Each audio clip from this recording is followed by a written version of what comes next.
we've had some struggles here the last couple days in some of the practice racing, but I think they've worked a bunch of the bugs out, and I think we see some real racing today, some real hard racing. Yeah, that was a bang-on entry for both teams, and what I find really interesting is that the starting box isn't massive, so these guys aren't really sailing full speed like what we saw in Bermuda in the pre-starts there. New Zealand entered in, put their windward foil down, and we're just coasting and gliding, and now we can see the chasers on. Emirates Team New Zealand here will be turning back to the line fairly soon, and it'll be up to Luna Rossa to decide if they want to take the lead or if they're going to push. It'll be fascinating to see how much these boats really do interact. One of the skippers talked about preserving the assets. Well, my guess is you get competitive sailors like this out here, and all of a sudden the boats just happen to come together a little bit quicker. Already straight into it here, aren't we? It's very close overlap. It looks like to me Luna Rossa in the controlling position here to Lewis. And just as I say that, Emirates Team New Zealand roll over the bow, but I think both boats are a little bit early for this start still. Time and distance. Who's going to push who? The typical cat and mouse game. Just fantastic action right out of the block. So here we go, 3 years and the right is over. A new entry is written in the America's Cup storybook. 75 foot foiling monohull in racing like you have never seen before. Let's go racing, everybody. Out of the deck. My rake, my drop. Crossing. Pretty even start. Prada probably a little bit behind, fearing that they were going to be in bad air, you know, in that kind of that wing wash.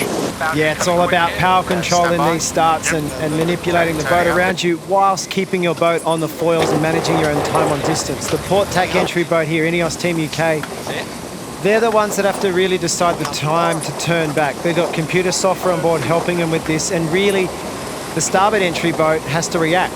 You know, we see here Ben Ainsley rolling into attack now, and the real question is what is Luna Rossa going to do? Are they going to go past and push, or are they going to try and tack underneath and hold him out? And there they go, straight into it. Leeward tacking to leeward, INEOS straight off the foils. I expect a full park up here. Jimmy Spittle's very aggressive in the starts and just shuts the race down. There's definitely a flag here, though. UK would be thinking that these guys tack too close. This is going to be fascinating to see. I'm guessing if I were a betting man right now, I'd be betting against Prada because I think they tacked really close. Protest said no penalty, Italy. Wow, amazing. Now Italy, I think the wind instruments just nicked the transom of the Italian. This is the umpires. From INEOS. Italy, GBR, windward boat failing to keep clear. There you go. Umpires think there was contact, penalty, GBR. Both boats late for the start. What a turn of events. You know, that was really aggressive by Spithill coming in there, although it wasn't Spithill. That was Francesco Bruni on the port side wheel. He would have been the one that was making the tack. And now this is the same game that we've seen guys over the last couple of days trying to get the boat out of the water once you splash. Strong arm tactics by Jimmy Spittle and Francesco Bruni, the twin helmsmen on Luna Rossa, to start out race 3, and they are away. Pressure here. What I started to say was we've seen the mistakes being made by the teams that aren't foiling in their preparation soon enough and do what Team New Zealand's doing right now is that they struggle to get up on the wings, up on the foils. So it's really, they're learning, but this is a preparation. You can't get up on the foils soon enough to make sure you're not having the problem that Emirates Team New Zealand just had and enter really late and kind of behind the 8 ball.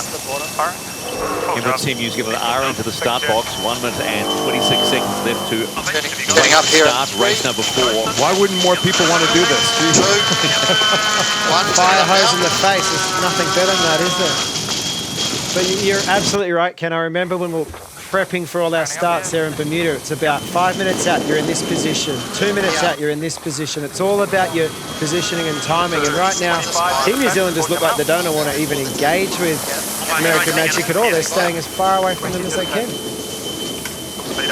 Counting down to race number 4, day 1 of the America's Cup World Series. A little on 50 seconds to go for the start of this race. Both these teams have got one under their belt. American Magic over INEOS, Emirates Team New Zealand over Rossa, which was the opening race of the day. And now it would appear that Emirates Team New Zealand wants to engage.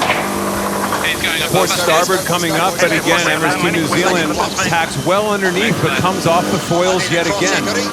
Boy, they look like they have a problem. We have not seen them this smooth or unsmooth for a while. Time to the line. You take it, Pete, I'll get it last. Turning back up here in 3, 2, 1. Line's open now. Yeah, copy, all the way up here, all the way up. You go, Lenny, send it back. I got nothing. Yeah, somebody says I got nothing. So they have had a problem here. That was a great start by American Magic. I thought at one moment there they were going to get locked out, but Team New Zealand just clearly had some kind of problem, whether it was a time on distance issue or they've actually got a physical problem on board, but Team Barker owned that. You heard Ashby say something about a problem, so... 2 minutes and 10 seconds when the Italians who have the port entry can come into the start box. And that is how it will work. Coming in from the starboard side will be American Magic, unbeaten yesterday, a win against INEOS by 5 minutes and by New Zealand by 12 seconds. We've seen our first mistake of the day here, Nathan. I mean, it looked like Luna Rossa was really late in their setup, and now they're almost in a dial-up situation right now. Yeah, Kenny, you can already see the red light flashing on the boat. They're going to get a penalty because they were inside that starting box before entry. And to me, it looked like Dean Barker went aggressive and went for the dial-up. Didn't end up panning out exactly how I was hoping it. But Luna Rossa are definitely on the back foot. On board Luna Rossa, confirmation of the penalty. And that is certainly going to hurt their chances at the start of race 5, day 2 of the America's Cup World Series. It sure seems like this setup is really causing trouble for these boats. They got to get up on the foils. We know that. You can't try to get out of the water until it's too late. We've seen people miss starts because of that. But that was just, my goodness, it just seemed like a complete timing error. Happy to stay 2 boards. Yeah, copy. Killing 25. Keeping it. Easy, Sito, thank you. Up here in 5, 4, 3, 2, 1. Pick it up here. Finish. Full speed here. Marginal late for us. This is the umpires. Italy, you do have a penalty. You do have a penalty for early entry. Going to be starting on board, okay? Copy. So that's the voice of Dean Barker on board American Magic. Time and distance, and then Prada has to drop back behind American Magic to get rid of their penalty. And they're out of position. And turning. 7 seconds to start. You heard Dean Barker call and turning, aiming up to the start line for race 5 of this America's Cup World Series. Remembering, penalty to Luna Rossa. And they are away and racing on day 2. Rather unorthodox start, that one, wasn't it? Luna Rossa still have the penalty. They need to get behind. This is the umpires. Italy, you have a penalty. You have a penalty. They do that by trying to make a tack. These penalties are a little bit complicated to explain, but basically they've got to get 50 metres behind the other boat. You know, if anyone watched the press conference yesterday, you know, Ben Ainsley was at his limit of frustration, I think, and today he really wants a result. He looks confident in the boat. He's been throwing it round.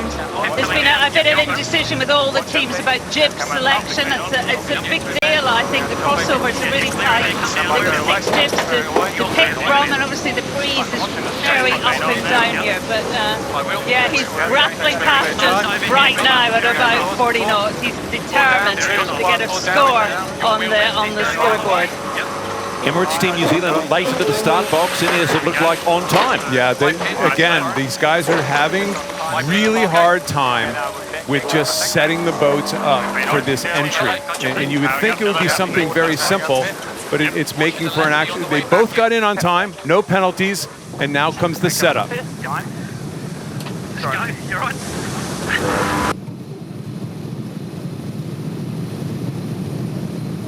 No great comms coming off the boat, but this is the This is the time and distance part. A minute to go to the start. Ainsley setting up well above the line. He's going to come roaring in on starboard tack. Whereas Emirates Team New Zealand will be more towards a ley line or maybe even setting themselves up for a port tack start. Looking at the start line, it looks like the left-hand mark, this little red mark on the left-hand side of our screen, I think this is the start line. is the favoured end. It looks like there's a left-hand wind shift, and Team New Zealand are going to roll into attack and actually approach this line on port.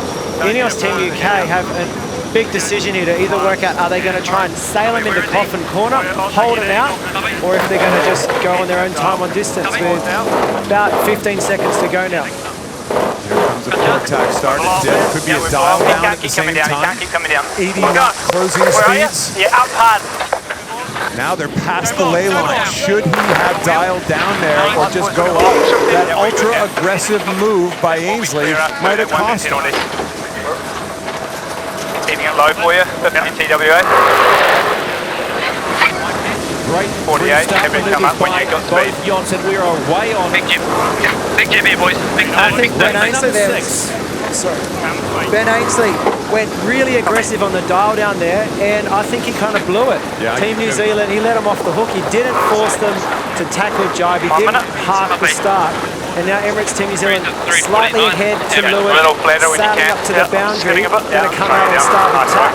14 for American Magic in race 7 of this America's Cup World Series. They're about 2 minutes and seconds here. They come in quite nicely, but whoa! Here we go again. Yeah.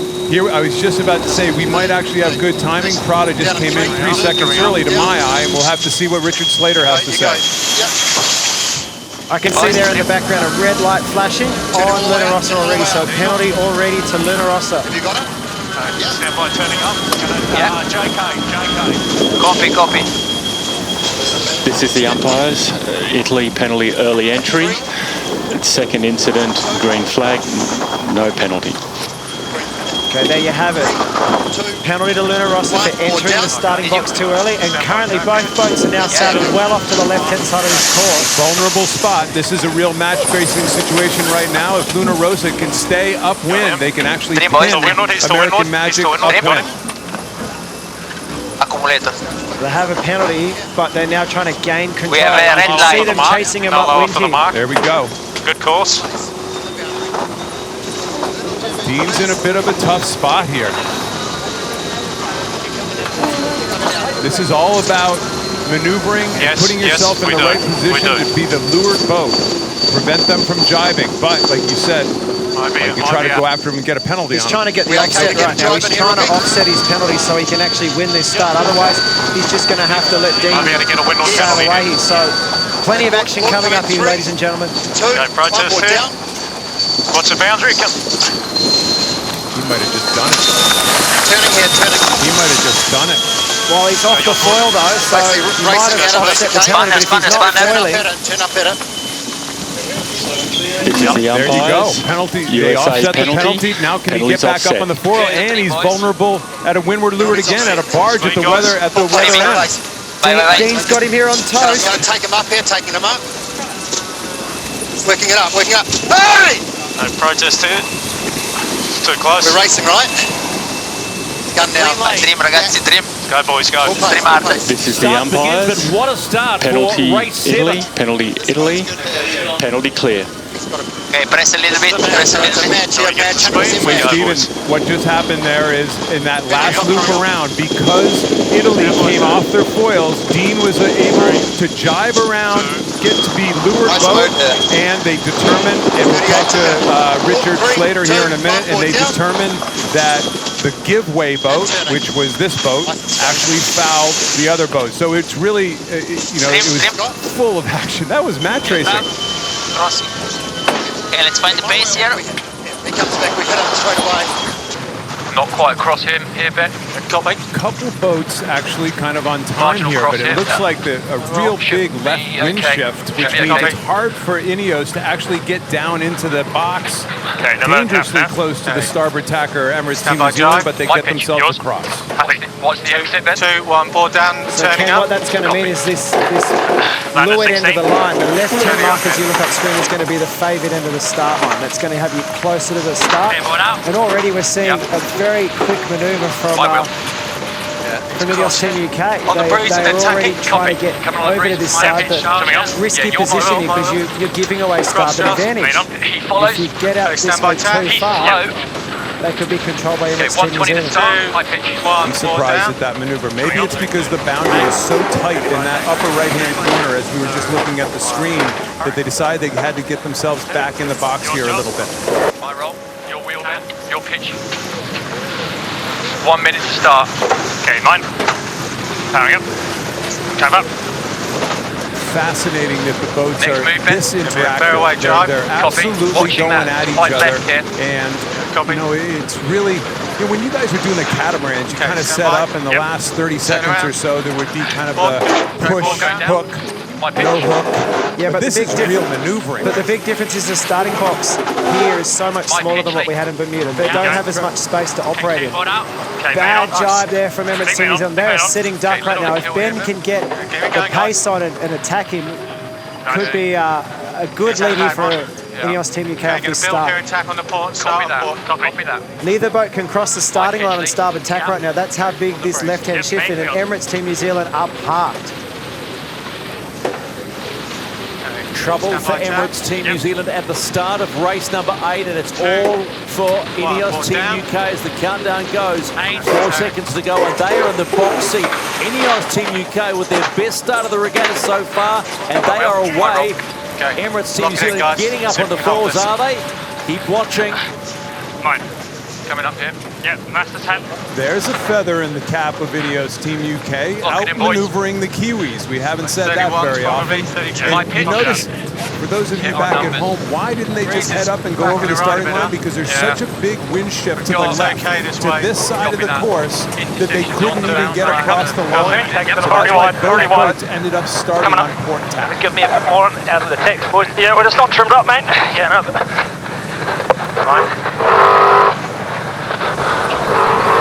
Rossa, Prada Cup will make their entry into the start box, and INEOS Team UK will time their entry for 2 minutes, and they will do that comfortably well. So right now it's the start of the pre-game manoeuvres for race number 9. 21. Interesting that INEOS Team UK actually had to put their other board down to keep stable, keep out of the water, keep the hull out of the water because they were early. It wasn't because they were late, they were early. They had to slow down quite a bit. Copy. Getting speed here. Okay, board down, 2, 1, board down. 1. Your wheel, turn it.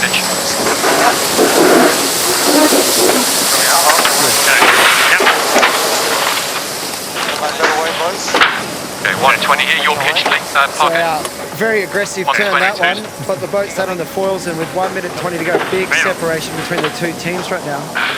Wonder if Rossa are going to come back and have a go at him here on starboard tack. Much bigger start box here today, so these boats feel a little more spread out. One of the reasons for sure yesterday there was so much kind of hand-to-hand combat is they were forced together by how small the starting line box was. This is a much bigger box today, so I think you're probably going to see a little more time and distance and maybe a little less aggressiveness. He's on committee lane line there. 45 seconds to go to the start of race number 9. Clearing board, Ben? Yeah. Who will have the upper hand? What's he doing? He's staying high. Taking on the breeze. Right whip. On the breeze. Yes, safe. Okay, we're almost racing here, guys. We go for a slingshot. Nice, very nice separation here. Slight starboard fight, slight starboard fight. Yeah, it's burning. Stand by the build here. Pressure good to the left. Okay, just here we go. Pulling the trigger. 3, 2, 1, let's go. My pitch lead. Canvas good. Okay, count out to 20. Ready to trim, please trim. 7, 6, 5, 4, 3, 2, 1, start. And they are away in race number 9. Strong starts by both Britannia and Rossa. Great time and distance, really, by both boats. In a way, Prada was a little early, but they had a nice gap to weather. It was fun to kind of sit back and listen to both teams talking about their tactics, talking about their approach. And let's face it, both of the time and distances to that starting line were exceptional in that start. You got that corner of the box back. Check him out, they're staying far away from each other. Pete Burley and Emirates Team New Zealand have gone through the starting box and they're sailing up and high. Almost must have hit something there. Glennie sounded pretty excited again. There's Marshall boats out there trying to avoid. Huge separation between the two boats. It was a little dinghy right up top, a little Marshall boat. that would get your blood pumping. Yeah, this starting box, Nathan, is so much bigger today than it was yesterday. So these guys are really able to spread out, and it's not really forced, that forced hand-to-hand. Looks a lot more like what I was doing in Bermuda. Bigger starting box, boats staying apart, and one moment where they converge, and it's generally just a time on distance start. New Zealand are pretty early coming back here. American Magic further away, maybe late, but software wouldn't have them that late. I think New Zealand have got a bit on here. They're going to maybe even drop off their foils or have to roll into a port tack start. 19 seconds to go to the start. Have they got it right, Emirates Team New Zealand? Running along the front edge, you might say, of the start line. Yeah, the 9 Americans seconds to are go. going to be a little late, possibly as well, yeah. 5, 4, 3, 2, 1. Not by much, though. Sorry. Team New Zealand are away, as are American Magic. Here's a big one. These big split starts, right? All the way to the weather end, to the right-hand end of the starting line, all the way to the left-hand end of the starting line. The boundary protection doesn't really help you here, right? So you're going to have to, you tack, and you're going to have to make a move. So they can either cross or they're going to have to duck. They don't get that boundary protection. And I think they're in. And keep in mind, Stephen, if Prada wins this race, there is a three-way tie, an unbreakable three-way tie for first place.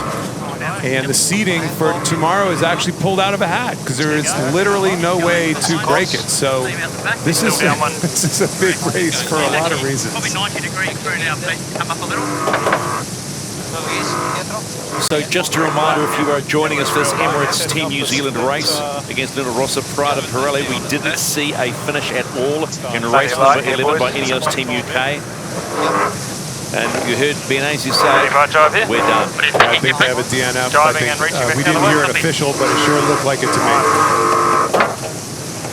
Pre-start here, 1 minute 15. Look how far apart these two boats are. They're just staying apart. I think they've realised the wind is getting lighter and the priority is staying on the foil, because if they fall off in the pre-start, no question about it, they are going to be playing catch-up. So make sure you cannot cross, because the advantage is with Luna Rossa because they only have to do the one maneuver. Team New Zealand still have one more tack to go. A little bit more now, 10 degrees speed bias. But there is no question that they're staying away from each other because the race ends if they come off the foils, most likely in this pre-start. And they're sailing both boards down.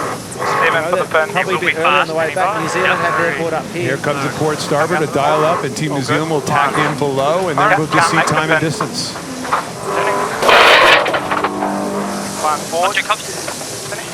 Yours, Andy, man? Yeah. Good angle, 20 seconds to start of race 12. It will be 6 legs. 6 legs of this course. It was shifted earlier today to more northerly to catch the wind. Big lefty, you heard them say. They might not even make this pin end of the starting line. I think Emirates Team New Zealand's bearing off, and they're going to attack and go behind. Here comes a dial down. Watch this. Jimmy Spithill's going to hunt right at him and not let them tack. Make sure you get up on number 8, winding up here. There he goes, back up and start the race. 1. Turning. He's tacked as well. That was so classic. Can I keep saying it? Peter Burling is not in any way at all nailing any of these stuff. He's putting himself in bad positions and letting the challengers just dominate. Hands coming up. Yeah, press a little bit, boys. Yeah. Going counter.